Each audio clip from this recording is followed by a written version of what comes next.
The number one goal for the 2026 NFL draft, I guess if we're being transparent from a mock draft perspective, is to get as many picks right as you possibly can in the Huddle Report competition that we will all be participating in during the 2026 NFL draft in Pittsburgh, Pennsylvania, when we're live, boots on the ground with the Player Profile and Roster Watch crews. Matty Kiwoom, today we're going to throw it back. We're going to bring back the series that we started last year. I'm going to buckle my cufflinks here, and we're going to do the mock 10 top 10 going into the NFL Combine. The NFL Combine, historically, when you come out of it, you start to see some pseudo locks, I guess you should say. A year ago, we started to learn that Shador was no longer going to be a top 10 pick or was not going to be one, period. We started to learn that Ashton Jeanty to the Raiders did not only had legs, it had big legs, locked in legs. And we're going to learn that next week.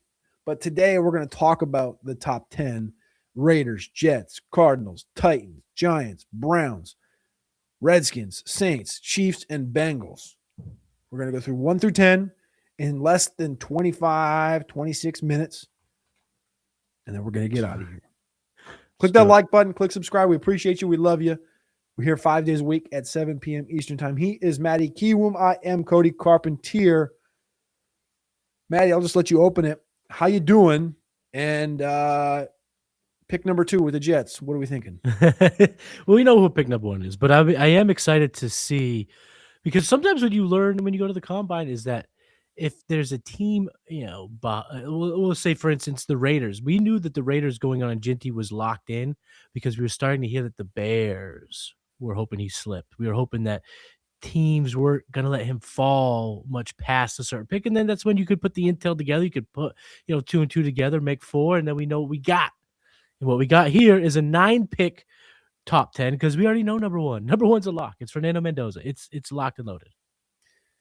All right, so with the Jets at number 2, I think there's been a lot of names rolling around as to what they're going to do. Lately, the hot topic has been Arvell Reese, the off-ball edge from Ohio State. I'm not entirely there on that front, just being transparent. Ruben Bain as well. And you have to take into account they lost Quinnen Williams and Sauce Gardner this last year to trades. The most mocked player to this position, though, has been Arvell Reese by a landslide on the NFL mock draft database. Then it's Ruben Bain, then it's David Bailey, and then it's Caleb Downs. No Ty Simpson heat. And actually, the Ty Simpson stuff has still kind of been in the teens and into the 20s for the majority of the big-name mock drafters out there. I don't know if I'm in on Reese at 2. If I were the Jets, I don't think Reese would be my locked and loaded pick. But right now, it seems as if where there's smoke, there's a little bit of fire. I think Reese would be the pick here. If we're trying to predict right here, right now, a week before the Combine, I think it's going to be Reese. But I think we will know a little bit more about if there's any type of path to Simpson going all the way up to number 2, because this is clearly a 2 QB race. And once you get a guy who's been labeled a round 1 pick, the sky is the limit. We've talked about it before. So last year, the kind of consensus around this Jets pick was Tyler Warren. It was Mason Graham. And it was Will Campbell a couple of times. That was kind of the projection here with the Jets. They clearly could use a quarterback. We talked about the Ty Simpson thing already. Wide receivers, obviously a potential, but I don't see – we talked about Carnell Tate on Monday. We talked about Mekhi Lemon on Monday. I don't see one of these receivers going at 2. I think D-line, linebacker, corner all has legs. Yep. Defense. Corner's interesting, but I'm not maniacal enough to push a Mansour Delane all the way up to 2. That's right. So I think what this really comes down to is the 2 Ohio State guys. Yeah. Arvell Reese and Caleb Downs. And you look at it from an Arvell Reese perspective, that's where all the helium's at right now. But I think Caleb Downs being a defensive leader for the Jets Like, is there merit to say, like, who's the leader on this defense right now? Is it Quincy Williams? He's a free agent this year. Like, he's been, we know, very vocal in that locker room. Like, the guys they have coming off the edge right now, Will McDonald, Jermaine Johnson, Braden McGregor from Michigan from last year. Michael Clemens is a free agent this year. A lot of guys that are free agents just overall in this defense. But on the back end, you do have Andre Sisco and Tony Adams, who are free agents at the safety position. You have Malachi Moore, who's a fourth-round pick last year. I think both of these Ohio State guys have legs, Caleb Downs or Arvell Reese. Are you team Arvell Reese here? I'm not team Arvell Reese, and I do think Caleb Downs has legs because at this point they have a pick at 16, which is where they can get their receiver, they can get their linebacker, they can get the potential edge. There's a cornerback. There's a lot of players that should be good in that range. Caleb Downs would be the draft is a flat circle selection because he was the best player coming into college football this year. Kind of fell a little bit. He's kind of rise back up. And we are hearing rumblings that teams are absolutely ready to take a safety in the top 10. So he's going to go in the top 10, which means if the Jets want him, they got to take him here. And I think this is a franchise that got the green light to take Jamal Adams at 6. Why not take Caleb Downs at 2? Break the record. Highest safety drafted. I think Downs could be a low-key popular pick for this selection a week from now. Dane Brugler has said that he's asked a lot of executives where they kind of put Caleb Downs in the grand scheme of the position, and some say he's the greatest they've ever scouted. And to that, I say, man, he's damn good, but I don't know if he's Sean Taylor. Yeah. But if you think he is, I think 2 has legs. Are you cool with Caleb Downs at 2? Yeah. Let's get ahead of the trend, baby. All right, let's do it. Caleb Downs goes 2 after Fernando Mendoza goes to the Raiders at 1. We got to turn we got to turn it up a little bit. Our pace we're here, lagging 65 minutes. Arizona Cardinals are picking at 3. They have a bevy of needs. Number 1, I guess, is going to be going through free agency and figuring out. I think this is going to be something we're going to figure out in the next week. What are they going to do with Kyler Murray at the quarterback position? I think is number 1. But they could obviously use offensive line. That's been the most mocked position to the Arizona Cardinals right now is Francis Maui Noah, from Miami, followed by Spencer Fano, and then to the edge with Reuben Bain and David Bailey. But the overwhelming projection right now is Maui Noah and Fano. I think Fano is the pick. I personally have ranked Fano higher than Maui Noah, so I'll go Maui Noah. I think that and I think for this position uniquely, they have their left tackle. So getting the best right tackle and not having to worry, can he play left? Does he stay at the right? Just getting a rock solid right tackle makes a ton of sense for this team. All right. So Maui Noah is the pick. I'm cool with that. All right. And the Tennessee Titans are up at 4. Not a lot of conversation needs to be had about that Cardinal pick, in my opinion. Number 4, the Tennessee Titans. This has been the interesting one. We've talked about edge all along for the Tennessee Titans. Right now, the most common selected mocks are edge, D-end, edge, a.k.a. Bailey, Bain, Reese, and then Carnell Tate pops his head up into that conversation. With Reese being available, with Bailey being available, their choice is whatever their choice is. Yeah. Do you have a feel or a vibe? Because it seems like the internet doesn't. Feels like it's overwhelmingly in on Bailey more than anything. I sort of think Bailey's the best fit here. Like from a culture perspective, I think it's Bain. But I think it's probably Bailey. Do you have a feel? I think that I would say Reese falling here would be the pick. Most people don't think he'll be there at 4, which is why there probably hasn't been much link there. I would rule out David Bailey. I think that when you look at the stack 9 defense that Robin Sala likes to run, he likes big ends. And I don't know if David Bailey's going to fall that. Reuben Bain kind of does. So I think it's between Reuben Bain and Reese. And if you want my honest opinion, I think it would be Reese. I think him falling to 4 would be too much for them to pass on. The versatility, the kind of I don't want to call him leadership per se, because we know that was Caleb Downs' defense, but he's shown enough, and he really did take monumental steps forward as an overall player. I don't know if they would let him get past 4, and if I think that I don't think he gets past 4. All right, I'm cool with this. Let's run the card up. They're starting outside linebacker from last year. Arden Key is a free agent, and it's just an overall weak position for them. They also, just like you said, the defense is just run entirely different. Let's go Arvell Reese then at 4. That puts the New York Giants on the clock.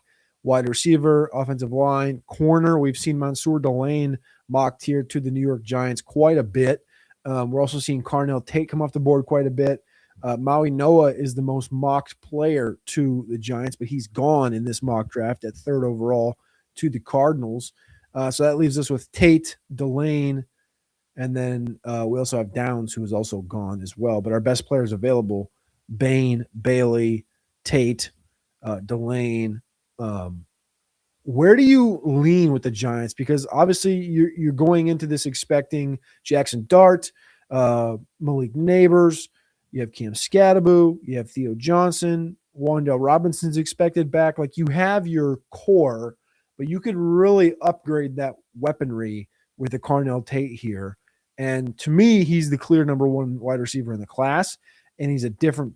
He takes that Darius Slayton role that they've been trying to fill with Jalen Hyatt and Slayton and Hodgins and Bo Collins and all these different guys, and he just, like, you're done. It's filled. Mm-hmm. And you go. Now, you still have to worry about protection, right? Might have to put 1, might have to put 2, might have to put 3 on for protection, but in free agency, or do you go the Fano route potentially? See, that's the right field approach. That's the come out of left field approach. Is you take the Fano approach and you try to get a bookend tackle with Andrew Thomas. This would be a catastrophic spot for the Giants to be in. No Downs, no Reese. I think they could move up. I think moving up to 3 would make a ton of sense for them, because that puts them in the driver's seat for Reese or Downs, 2 players they could use to make their team overall really strong. But what we know about Harbaugh, he has to have learned a thing or two from Eric DeCosta, and DeCosta has been the best guy when it comes to drafting, to just taking the best player. You know, why is this guy falling? He never falls past the Ravens, and now hopefully that mindset goes with There's a lot of faith in Joe Shane. You're putting a lot. That's fair. I think the worst pick is Carnell Tate. Really? For this team. You can't go. I mean, you with the defense that they've built, you can't go defense here. No, you would go Spencer Fanu. Again, get the tackle. Why do we they are going to keep ignoring their biggest weakness, which is protecting the quarterback. Get Spencer Fanu. Get the tackle. Left side, right side, don't matter. You get the tackle. I think Carnell Tate is a sexy pick. Carnell Tate doesn't push this team forward, progresses this team forward like a solidified anchor tackle type player can be. Just so we're clear, before the combine last year, these were the teams that were projected to get Cam Ward. Browns at 2, Giants at 1 in a trade, Giants at 3, Browns at 2, Giants at 1. Just so we're clear, that was the week after the combine last year. So a lot of stuff can still come out. Like that. Absolutely. The consensus was that Cam Ward was going to be a Giant. Let's go Fano. I like that. I like protecting your quarterback. I think this is like, if it's not Tate, it has to be tackle. Mm-hmm. If it's not Tate, it's tackle. The Delane thing on defense, I get it. I do, but I think you can find corner in this class. I like Davis and Igbenos, and I think you can get an Igbenos who can start for you immediately in the second, third round. So I'm clean with a tackle here, or Tate. So I'm going to go Fano, like we just discussed. The Browns are now on the clock. The first 5 picks were Mendoza to the Raiders, Downs to the Jets, Maui Noah to the Cardinals, Reese to the Titans, and Fano to the Giants. I don't know about you, Matty, but I feel like that's probably perfect. And I think this next pick is going to be perfect. I think it would be 6 for 6 because I think right here, this is the Carnell Tate pick. Cleveland Browns, Spencer Fano, the most mocked player to the Cleveland Browns right now, gets sniped by the New York Giants. Carnell Tate, the second most projected to the Browns, followed by Maui Noah and Downs. So of the top four, which is heavy, Tate's the only one available right now.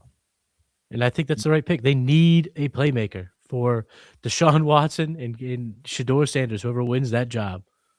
So you're not worried about all 5 offensive linemen being free agents? Of course I'm worried, of course. But they have a second first-round pick. They'll be able to get an offensive line. They're not going to be able to get a player this high up on the board for a position. You're getting the number 1 position, a receiver in the position. You said it's not even close. And I tend to think, you might be onto something here. So I think this is the chance you take. You take the receiver, and then you go offensive lineman at the end of the first. I'm not sure. I get it. Trust me, I believe in it. I love the Tate. I love it here. I love it for fantasy because I think he gets peppered. But you have the thing I'll fight back on is to say I think they believe in Bond in the slot. I like Tillman outside. Judy's under contract. And you just hit on, you have 2 picks in the top 24 here. You could take this 6th overall pick and go Proctor.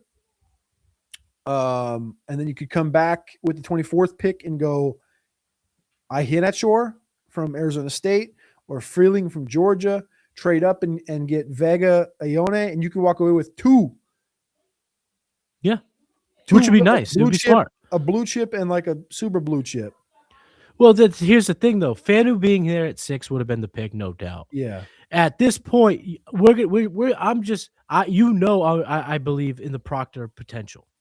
So I do think Proctor going here at 6 does not seem that outlandish. But if we're trying to pick the perfect top 10 right now, I think that's too big of a reach. All right. Carnell Tate to the Cleveland Browns at 6. Number 7 overall is the Washington Commanders.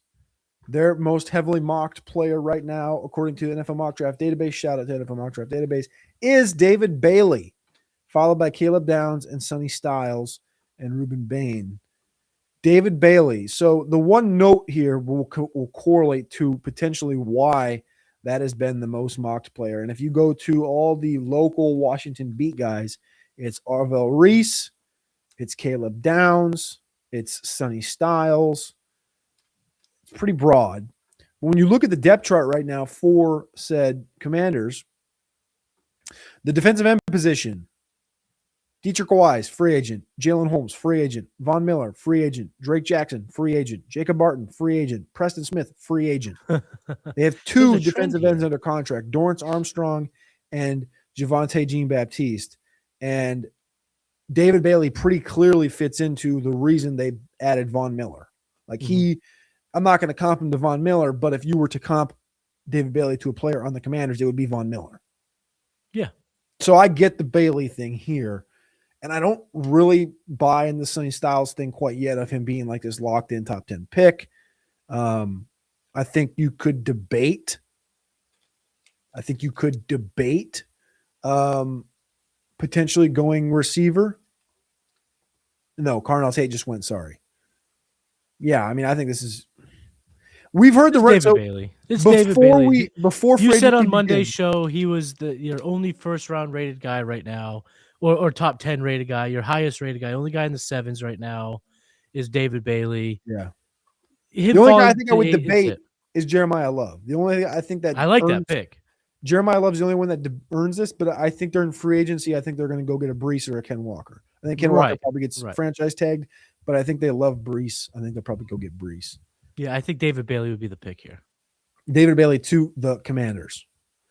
Number 8. The New Orleans Saints are on the clock in our mock 10 top 10, and their most common mock draft projection is Jeremiah Love, followed by Jordan Tyson, Carnell Tate, and Mekhi Lemon.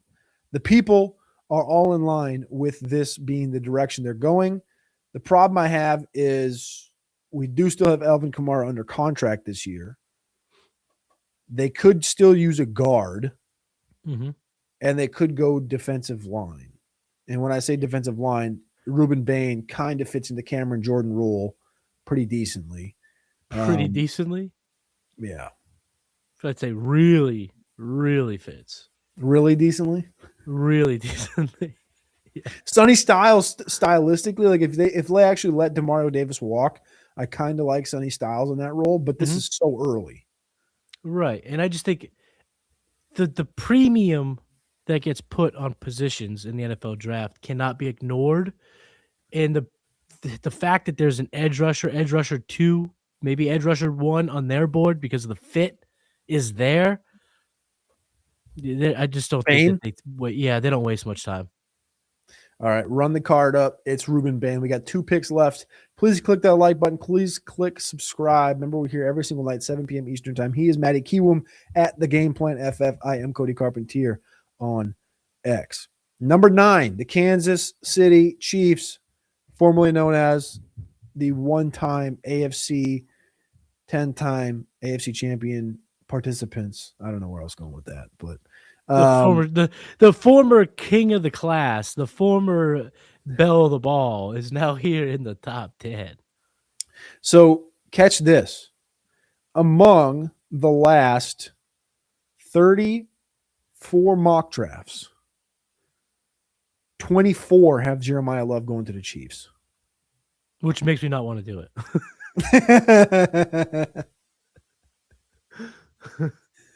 Followed by Bain, Lemon, and Banks. Yeah.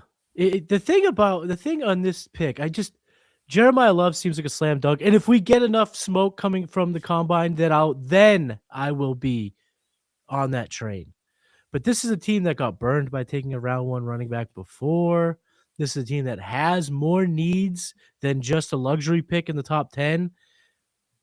And there's a couple names available here that I just don't. Yeah, that was good. Yeah, Delane. PFF doesn't have his cornerback as their position of need. And that perplexes me because I don't feel like they've been able to cover since they lost. Having to move Trent McDuffie from the slot and put him outside has really weakened their ability to kind of stop on the backside of the defense, right? Mansour Delane seems like a slam dunk for me here. Or Sonny Styles, and you just get an absolute maniac. Yeah, well, I hope they get to bring Leo Chanel back. I think Chanel is... He is their maniac, yeah. He's their maniac, yeah. So... I'm down with Delane. I think Delane's the swift pick. I think getting CB1 at 9 feels like a good luxury. Like that is a good pick for the Chiefs, and they're going to make a good pick, not a fun pick. Down with Delane. That's the move here at 9 with the Kansas City Chiefs. We're doing it. All right, the final player to make it in the mock 10 top 10 V1 before the NFL Combine, Cincinnati Bengals. The Cincinnati Bengals, latest mock drafts on the NFL mock draft database. Interesting group here. Caleb Downs, overwhelming. Peter Woods, Keldrick Falk, and the aforementioned Mansour Delane out of LSU. If you look at the Cincinnati Bengals, they're still trying to fill in some offensive line spots. Right guard is definitely still a need. On the defense, Trey Hendrickson looks to depart, as does Joseph Osai. Osai is probably the one that they bring back contractually. They do have Shamar Stewart, who's going to be a pseudo second-year rookie because he did play so much this last year. Cam Taylor-Britt at corner is gone, as well as Geno Stone at safety. So I'd see end or guard, and that's kind of where this thing aligns. PFF has them as center guard, D-line, and safety. Some of the best players available that we've talked about so far, Jeremiah Love. I think we can axe him off with the Chase Brown thing. Sonny Styles, probably not. Mekhi Lemon, probably not. Jermon McCoy, potential. Peter Woods to be their new Geno Atkins, seems a little bit early. There's 2 names you haven't mentioned, and I think that's where we need to start. Caleb Banks and Kendrick Falk. Yeah. But here's the thing. I think Banks provides this defense with a player that could be the most unique in terms of what's available. We know Sonny Styles is probably the best defensive player rated, but does Sonny Styles have enough to transform a defense. I don't know if the position will allow it in this modern day game. Whereas Caleb Banks, that size, that speed, that freakish athleticism, if they can harness, you know, the head, get him thinking right, playing right, doing the right things, which is a fault of the Bengals franchise. So maybe that doesn't work. Maybe that's not the best fit for Banks. But for me, I think Banks is a huge, huge come up for them. I'm in line with Falk or Banks. Generally, I think I would lean Falk just due to them losing the ends. But you look at the interior; it's not great. I mean, they've spent early-ish draft capital the last couple of years. Chris Jenkins from Michigan, McKinley Jackson from Texas A&M, second and third round picks respectively in 2024. Neither of them are exactly hitting. I think Chris Jenkins is probably the closest, but neither of them are hitting. They had to go get TJ Slayton from Green Bay and BJ Hill from New York. It's like that defensive tackle group is just as much of a question as the edge position is, even though you're losing those guys. So I'm cool with either one. If I was like just guessing based on like what the helium is out of the combine, I think it's probably going to be Falk, but something keeps telling me it's Banks. Well, let's save Falk going 10 after with the next perfect top 10. Let's go with Banks here. We also have the Cowboys sitting outside the top 10 that could potentially love a Falk falling to them. But we'll talk about that a different time. We're going to go with Caleb Banks to the Cincinnati Bengals.